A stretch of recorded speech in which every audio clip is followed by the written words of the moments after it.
was their assessment and rating report. And I really went through that with a fine-tooth comb. When I first met with my new preschool team, we unpacked a lot of the feedback through the report, which was one form of informing our QIP. We looked at areas of strength, and we identified areas where we needed to develop, or areas that had been recommended to us to address.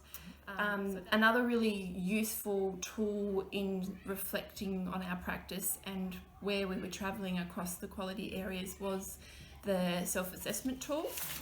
And it was handy for me too, because I understood then what the team saw as their strengths and what I could do as their team leader to help them keep developing through the process. The other thing with the QIP is that it's a living and breathing document. It doesn't run year to year. The idea is that you update it year to year. So you do a lot of self-reflection about what you achieved the previous year, where do you need to keep working. It's a focus for us every time we meet as a PLT, which is weekly at Monash. We use this to guide our conversations and our reflective practice. Where we're up to, how did things go?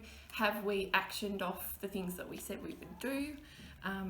So it's a reflection tool that you use weekly almost for us here at Monash. I suppose what we wanted to do was make the QIP meaningful and something that we knew that we could keep going with over time and develop. It is also something we would like in the future, once we feel comfortable, to start addressing with our families so that they have a little bit of input.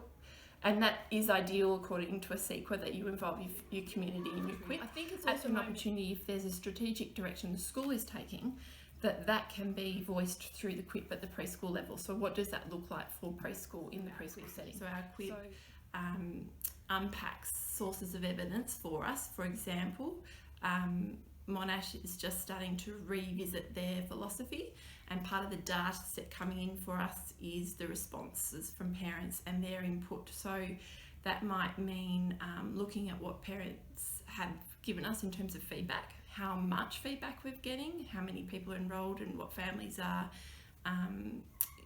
actually, how much families are having input, and whether we need to tap into them a bit better than we are, access them more. So part of the input into a QIP too is looking at your students and student needs coming into a preschool. The AEC data will give us some of that. We haven't got that yet, but that will be a rich source of evidence. Some of it can come from preschool teacher observation, identifying needs, and so part of the feedback through our assessment and rating process was identifying the need to perhaps enhance our Aboriginal and Torres Strait Islander perspectives.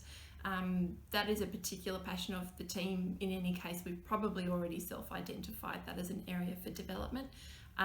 Beautiful that it fitted in with the cultural integrity from the department, and that it's very much part of our early years learning framework in any case. So, you know, the Aboriginal and Torres Strait Islander perspectives are really important, and we weren't sure how well we were covering that. So we thought starting a walk on country was a really great way to start. I think in terms of the early years learning framework, this actually covers a whole lot of it, because it is about a sense of belonging. It is about becoming belonging. It's about being in our environment. It's about becoming the custodians of our environment.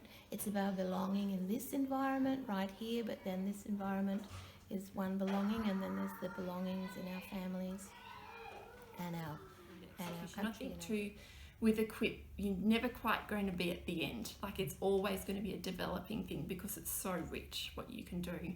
And I think that's important, that you show that journey from where you started, the need, and where you've got. This document now drives what we do, and we've all had input into it.